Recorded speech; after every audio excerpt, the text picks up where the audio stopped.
So we're waiting for her nod. I think she said, okay. Yeah.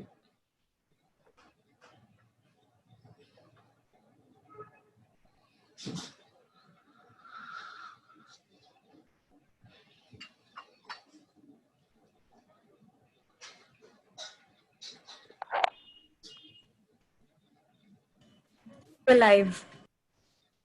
Okay. Hey guys, thank you so much for joining us on a Friday evening on another session of Dialogues That Matter. I'm so sorry for the delay. We had some technical glitches and we weren't able to get around with it. I apologize for the delay and I thank all of those of you who have been waiting to join us to have this interesting conversation today.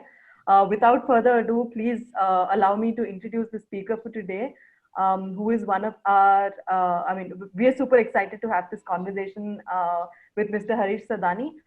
Thank you so much for joining us, sir. We are super delighted. We are extremely elated to have this conversation with you, an important conversation with the way things have happened recently as well.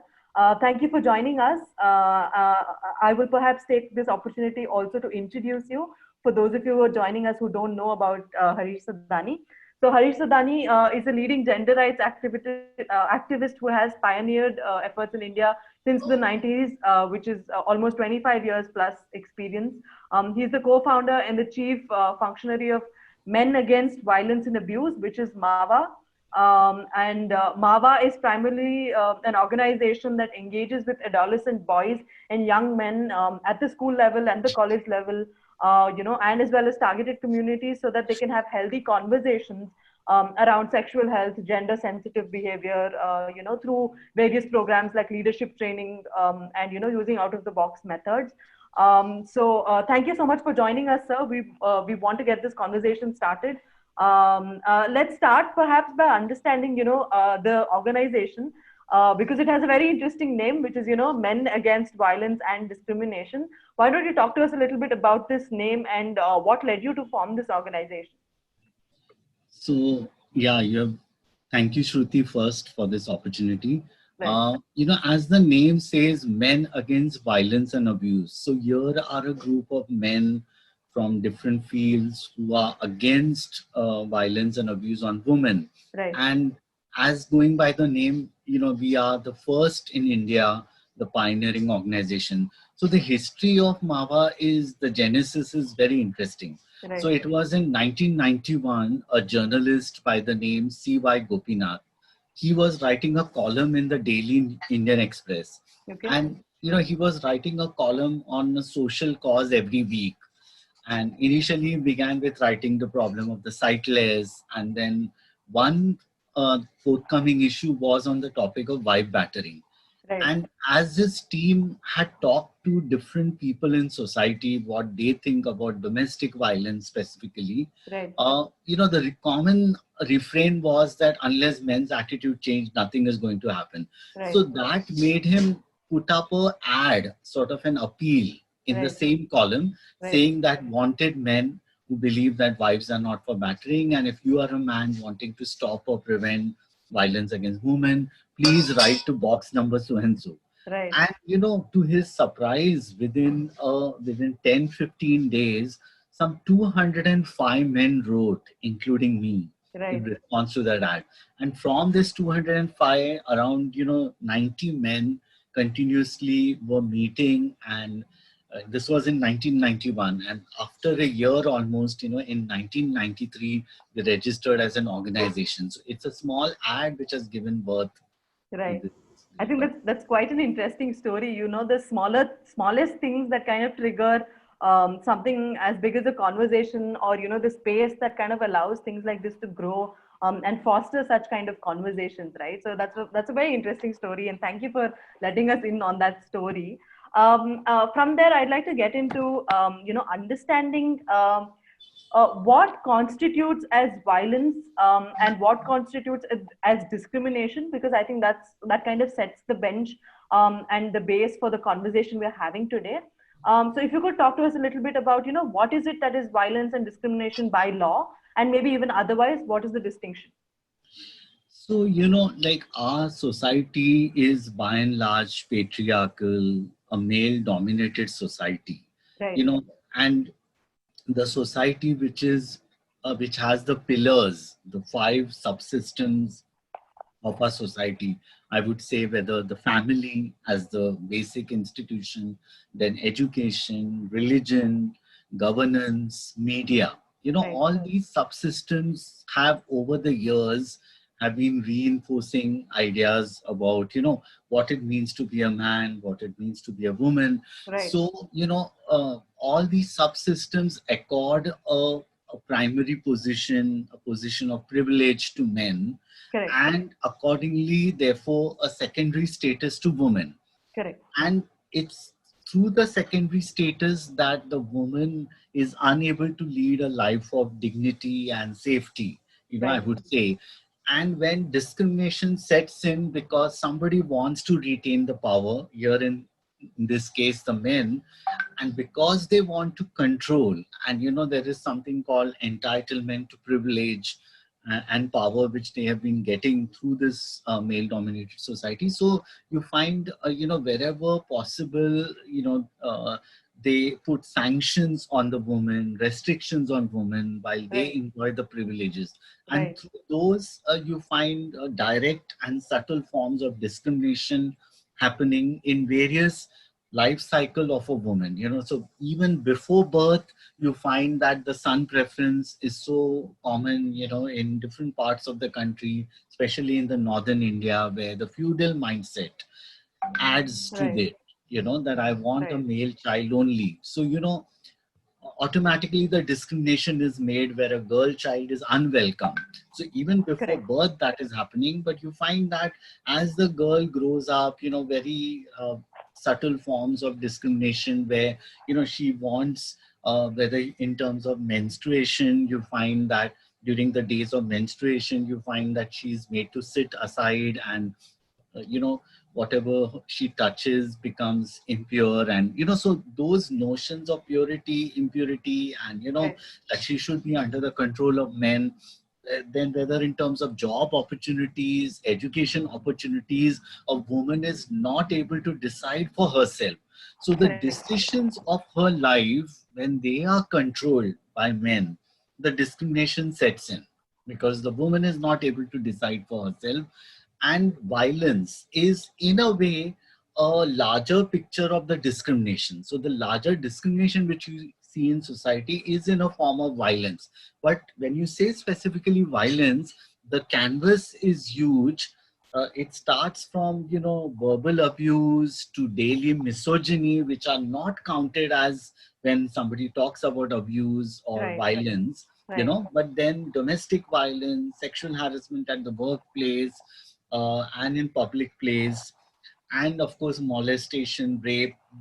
So it's a huge canvas, it's a huge spectrum. Right. But often the misogyny and day-to-day sexism doesn't get noticed, and in a way they normalize the violence and add to the rape culture. So Right. that is something which over the years people have become immune, and these things like verbal abuse and daily misogyny have become part and parcel of our daily life. So it's Right. that way deeply entrenched. So Right. the law may define some forms of violence, but it's the culture which is there, which is defined by the society. Right. So, in terms of law, and also the laws which have come, say, for example, on domestic violence and sexual harassment at workplace, have come because of the pressure by the women's movement. It hasn't come by the Right. government themselves. So, that is another Right. thing you should note. Yeah. Right, right. I think it almost tracks the trajectory of where things began. Like you said, it's even before birth that, a girl child is not allowed or is not preferred. And then it goes on to, the way they're treated at home, and then education, then at work, and so on and so forth, right? Yes. Almost like a follow on what you just asked, I'd like to question, could you talk to us a little about the different kinds of violence? there's domestic, there's sexual, they're just innumerous. Could you talk to us a little about that, just so we know what we are dealing with here? So when you say domestic violence, even as per the law which came, earlier there was section 498A of the Indian Penal Code, but then there is a Protection of Women Against Domestic Violence Act, PWDVA. And that act clearly says that domestic violence are of 4 types: physical, psychological, sexual, and economic. So it clearly says, so physical, we know, like through physical beating and using of hand, using of certain things to hit a woman. Psychological can be again too verbal as well as emotional, so those kinds, emotional blackmailing, of a woman, not allowing to communicate her with her children, or, using words that, you didn't bring anything in dowry, those kind of taunts, remarks because of a color, skin color, and you are so and so. So, various forms of abuse happen psychologically. And then, of course, sexual abuse is there, which is, sadly speaking, when Justice Verma, the late Justice Verma, after the Nirbhaya gang rape incident, was asked, and the commission was constituted by the government, Justice Verma mentioned about marital rape, which is coming in the definition of the form of abuse. But we had our former Minister of Women and Child Development, who mentioned that this is not part of our culture. So there's nothing like marital rape, according to her. So, as a result, the law never got passed at all, without even discussion. So, on paper, there is sexual abuse as per the domestic violence, but it is not talked about. So it is there in the soft corners and, whispers. And the last is economic, where, like for house maybe in the name of both husband and wife, but the husband operates it unilaterally. A property is in the largely name of men. So, various forms of economic abuse. So this is one, domestic violence, but sexual harassment at workplace, there is a law. Then also on rape, there are now a clearer definition and stricter, rules, framed for conviction. So there is a huge canvas, but as I said that, there are many forms of violence which are, because of the entitlement to power and privilege which men enjoy, they are not talked about. They are often not recognized. They are, because of the stemming from the social status accorded to women. Right. I think that kind of helps to put a lot of things in perspective. At this point, I'd like to interject, and I'd like to actually quote something that I read very recently, which is what I was looking for when you were talking. Allow me a minute to read this. So this is from Jackson Katz. This is his PhD. It's from his PhD, where he talks about, and also his TED Talk, where he talks about violence against women and how it's a men's issue, right? So he says, we talk about how women were raped last year, not about how many men raped women. We talk about how many girls in a school district were harassed last year, not about how many boys harassed girls. We talk about how many teenage girls got pregnant in a particular state last year, rather than how many men and teenage boys got girls pregnant. So you can see how the use of this passive voice has a political effect, right? It shifts the focus of men and boys onto girls and women. Even the term violence against women is problematic. It's a bad thing that happens to women. It's a bad thing that happens to women. But when you look at the term violence against women, nobody is doing it to them. It just happens. Men aren't even a part of it, right? I think this is very beautifully put, and it kind of puts things into perspective. And I think this is where your efforts and what you do at Mahva kind of comes into picture, right? Could you talk to us a little about that? And what is the approach that you take? What are the conversations that you have at Mahva? Yes. So our focus of our organization has been largely at a preventative level and work among young men and adolescent boys. So what we do is we sensitize the select young men in whatever target audience, whether they are college going, university going, boys or even from a community, those who are 13 to 17, So what we do is we select the mentees, the young men with whom we work long term. So the idea is to give them spaces where they can talk about these issues, go into the roots of gendered violence, go into the roots of the masculine mindset and their own upbringing. What are their ideas about being a man right from as a growing up boy? What did they carry and why did they carry? So, it's also unlearning.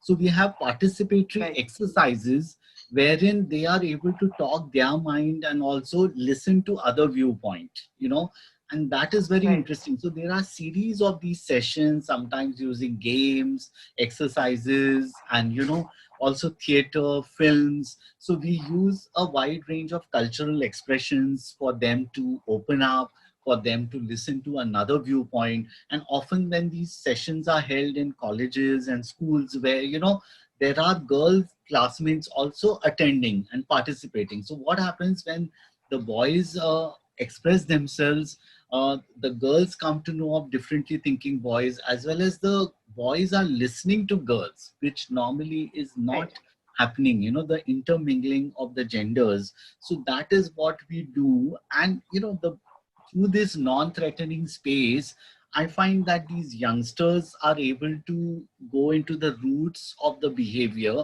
and see how that the rigid gender roles also, impact men, the toxic masculinity, which of late has been talked about. So, how it not just disempowers women, but it also, harmfully impacts men, So, for example, like one of the roles of a man is like expected roles by the society is of a provider and protector. When I say provider, that he has to take care of the family, he has to be the main bread earner. And, so if he is not able to fulfill that role, he sees himself as a lesser man. And when he sees that and some other men are achieving, so he feels that what sort of man I am, and in his own eyes he feels lost, and therefore he may resort. So there are emotions which are bottled up because another expectation of men, that they should suppress their emotions. So I find that where there is no culture or vocabulary among men to ventilate their fears, their anxieties, their vulnerabilities. So so that I think is at the crux of the problem. So when men are not able to express themselves, all this, that the kind of pressures they are under, which then it may result into bottling up, and therefore it may take later the forms of addictions and later on some forms of violence, either self-harm or harming the other gender. So I think that is at the crux. Yeah. Right. Of course, this does help us to understand the other perspective and of how patriarchy is kind of against the patriarch itself, right? In a lot of times, and that's what we are basically trying to talk about. Could you talk to us a little bit about how, of course, like you pointed out, we are deeply in a patriarchal society, and from the get-go, everything that is put in place in this structure is directed towards men, and women are the lesser sect, and they're not given the opportunities and so on and so forth, right? um, uh, what is it that where is it that we went wrong? Where is it that we're going wrong? What is it that we can do? Obviously, one of the things that you pointed out is one of the primary things that we need to kind of start with, but where else did we go wrong? Because another thing I'd like to point out is the like, for example, let's say the Vishaka guidelines or the POSH and all these things that came into place, they came into place until not until very recently, right? And that's, of course, that's a sign of progress, but it also means it's taken us so much time to get here, right? Where are we going wrong? Where can we kind of get better at the way we tackle these issues? So you're right that the Vishaka guidelines were there for 14 years plus. Then we have the law which came on sexual harassment, because earlier they were guidelines. They were seen as something not necessarily they have to follow. It is optional. That kind of approach many corporates were having across the country. The best of the corporates, they also kept these guidelines on paper. So I find, so what is important, even though the guidelines and later the act says what should be the redressal mechanism in place for the distressed woman, but I find that there were no forums or any of these mechanisms where listening to the woman was happening. The Me Too movement came in abroad and then to India because of this approach that women were not listened when they were complaining, like they were not believed, they were not with due respect to them, the men in the systems were not at all able to give a patient hearing. So that was one thing, and that is because of the culture of misogyny over the years. So I find that something like religion, which say Hinduism is 5,000 years old, people say, and if there were people like Manu, who wrote Manu Smriti, and which had sanctioned restrictions on women. So if those many years, so religion, politics, and family as an institution, over so many thousands of years. So what happens in our country, patriarchy is there, and even in the West and Europe, it is there. But the way it is there in India, it is so deeply entrenched because of all these 5, 6 subsystems working together. And then the other interesting thing is that, patriarchy in India has not been working in vacuum. So it works with other subsystems and other inequalities. So if, for example, patriarchy working with gender, gender is the main thing, but caste, class, these are the factors which intersect. So there is something called intersectionality, so multiple inequalities are working simultaneously. So as a result, people do not have the multi-pronged approach. They, also work in silos, the stakeholders who are addressing the issue. So if they see the larger picture, so what happened at Hathras in UP few days ago, on a young girl, whose, life and dignity was, of course, a question mark, and also the death, not in dignity, of that girl. Because in that case, what we see is that the state government, the police officials, they all had connived.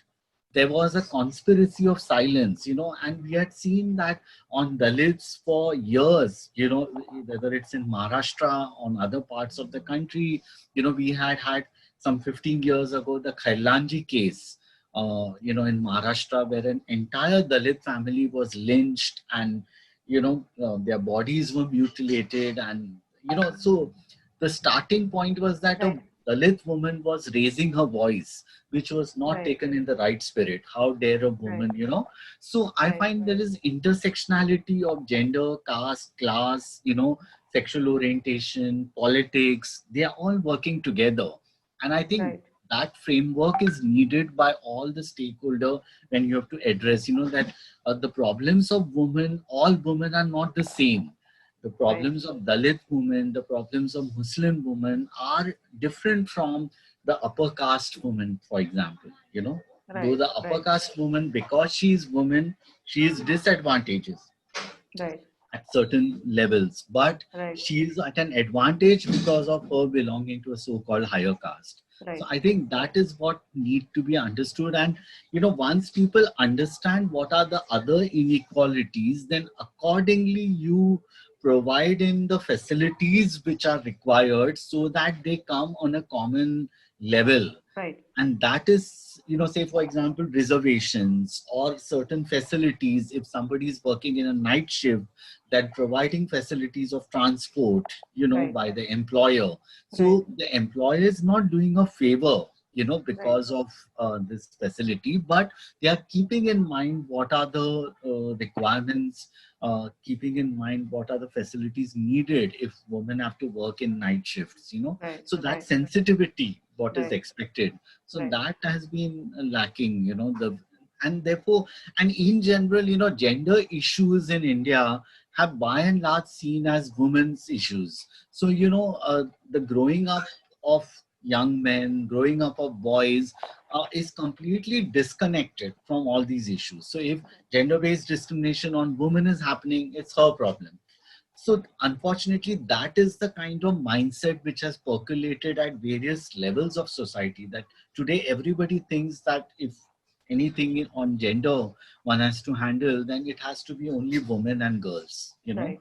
Right. And unless and until, you know, there is a paradigm shift in looking at so-called women's issues as a gender issue, which is equally a man's issue, unless that happens, Right. you know, at various levels, Right. then only you will be able to address the issues collectively, you know, with the... Right. Right. I think that's very beautifully put. Like to almost to kind of let me reiterate what you've said. It is that you cannot talk about violence or discrimination by just saying that that's one separate entity. It's the intersectionality of a lot of other things that kind of come together and kind of feed on or give rise to violence and discrimination. I think that makes a lot of sense. But one thing in particular that I'd like to talk about, which is a little more relevant to the conversation, is that especially in a country like India, right, we are all especially as we're growing up, there are these gender roles that we're kind of brought up with, right? So it's the women who are the caregiver, who are supposed to take care of the things at home and all those things, and the men are supposed to be the support system, the pillar, and things like that, right? That again is of course deeply entrenched by the patriarchy and things like that. And like you said, I also, using the same example, I'd also like to draw the attention to the fact that, like you said, we need to talk about gender issues as gender issues, not as women issues, trans issues, or men issues, or whatever it is. Domestic violence is an issue that can happen to men, it could happen to women, it could happen to trans, it could happen to anybody, right? Could you help throw some light on that to us as well? So, primarily the gender-based discrimination which happens in our society is primarily because of the unequal power relations among the gender. Right.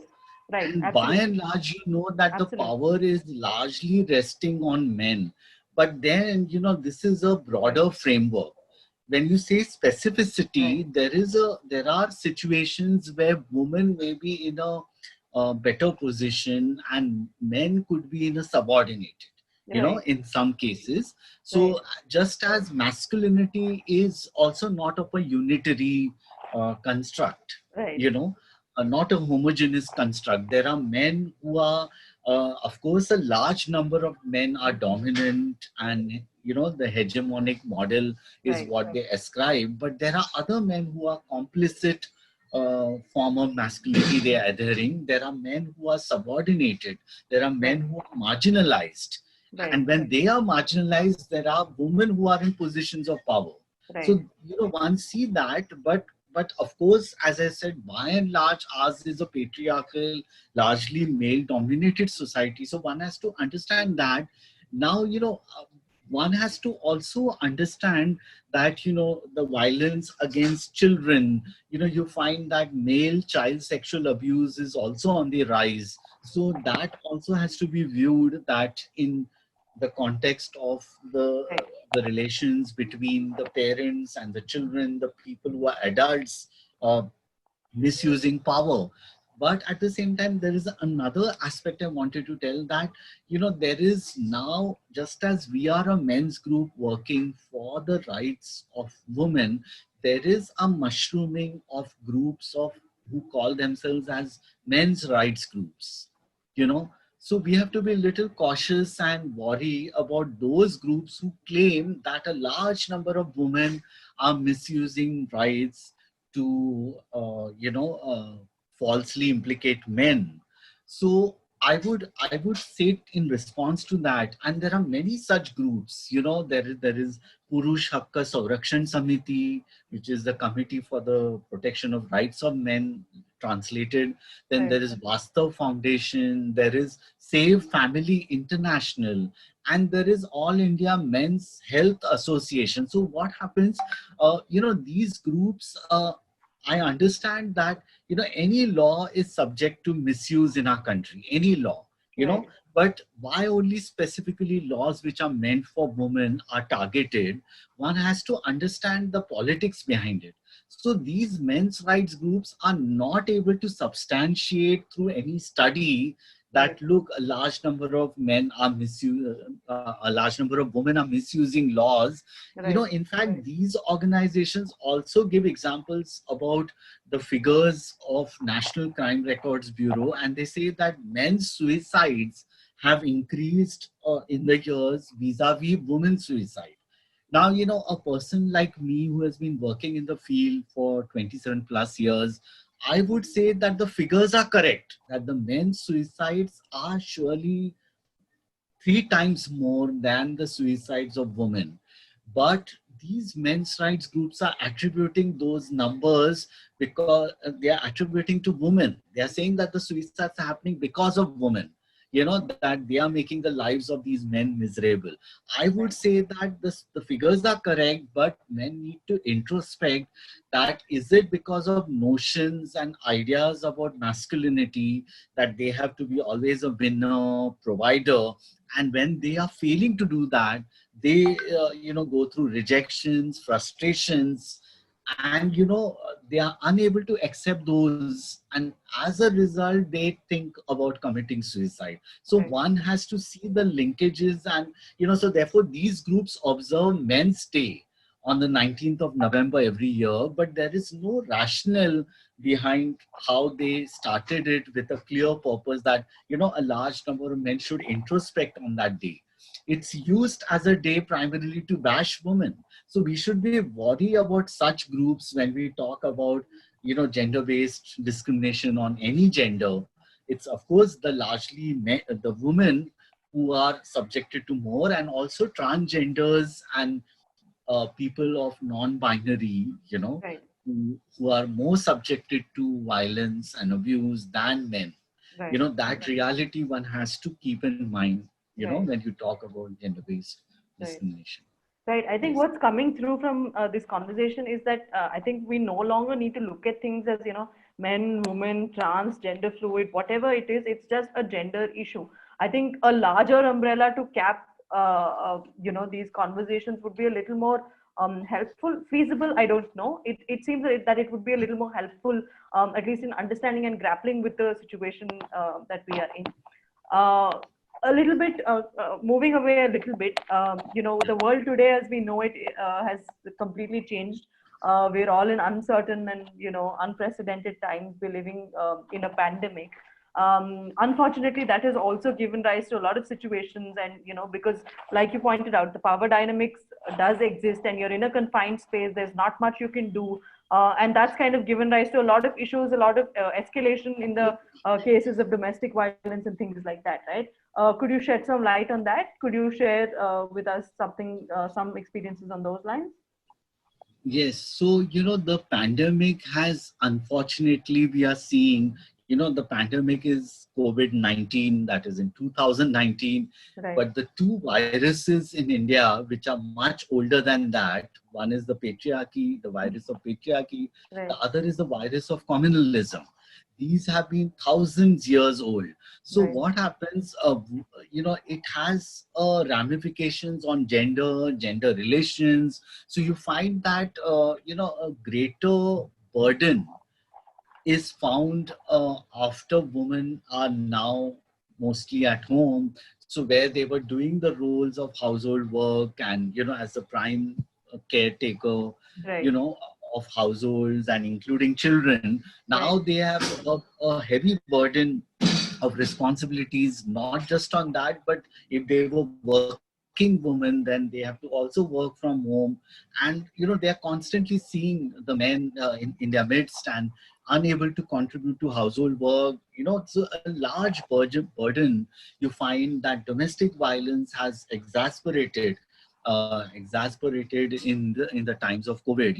It has multiplied, right. And on the helplines and various other ways. So I find that this is also a time for men to reflect on this gender relations in a way. Right. And there are few examples of men who have now started giving quality time to their children, which they were not doing earlier. And some of them might be contributing to household work, but this is only in the short run that we are seeing.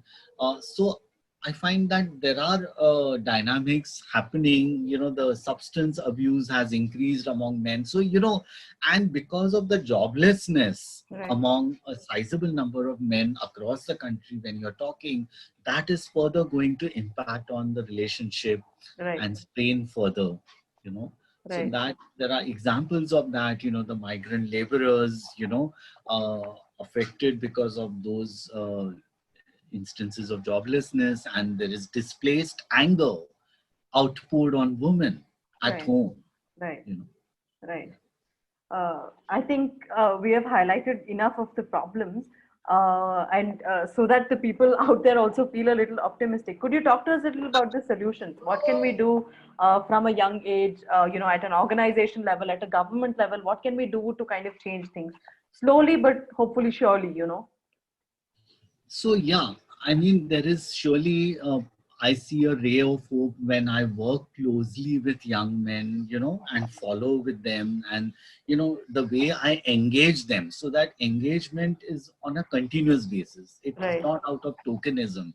So, I find that there are opportunities which every layman or a woman could have to engage men more and more in the dialogue, in the discourse, on gender. So, and there are personal, smaller steps, which are incremental steps which everyone can take. For example, don't be a bystander when you see any instance of discrimination, of abuse happening on a woman at the workplace or on the roadside. So you have to be an upstander. If you want to walk the talk, you say you are a caring and a sensitive guy, then men have to be upstanders, taking a role. Then even a simple step, like if suppose there are any offensive, derogatory jokes or remarks whenever passed, people can intervene. Women can intervene and say, for example, if they've got a WhatsApp message from a known person, which is of using derogatory language, then the response should be also befittingly that, if next time you send such kind of message, that you will be blocked. I find that people are not taking a stand. Men should be taking up a stand, even if it's their close male friends sending such kind of message. So what happens by not taking a stand, you are adding to the immunity. You are ensuring that this is a day-to-day thing that is a part of our life, So one is that level of personal taking stand. The other is, at a younger age, when they are in schools, when they are children, raising children, raising boys to be sensitive and caring. So I find, the important thing is respect and empathy. These are the values which have to be nurtured. A boy, as he's growing up, when he sees that the contribution of a woman, whether it's the mother, sister, or other woman in his life, is equally important than the contribution of his father, who is going out to earn and bring in money. So when somebody values the woman in your life at a younger age, then gradually the woman in his lives, he will be able to value and see them as equally productive and contributing citizens. The contribution at work, which is remaining invisible, at home, household work, if that is valued and given dignity at a very younger age. And the other important thing is, I think that, the respect for a woman, for a woman's thoughts, for a woman's body, we must understand that it is not an automatic behavior. It is a learned behavior. And if it is a learned behavior, that means we have to talk about these things. We have to talk, with the grown-ups, with the adults, men, around. I find that they have to be brought into the conversation, if they have to be connected to these issues. So, I would say that the work with empowerment of women shouldn't stop. That is needed. But along with that, the work with men and boys as important forces, they can be allies in this struggle for gender equal society for which we are aiming. So everyone has a role, individual. It has to be a multi-pronged approach. And I think collectively we can make a difference. Right, right. I think there couldn't have been a better end to this conversation. And honestly, this conversation could just go on and on. But I think a lot of the things that you said makes a lot of sense, helps put a lot of things into perspective, and kind of helps us gauge the situation a little more better. Before we take in few questions, last but definitely not the least, I'd like to find out, how have you managed to stay positive during these tough times?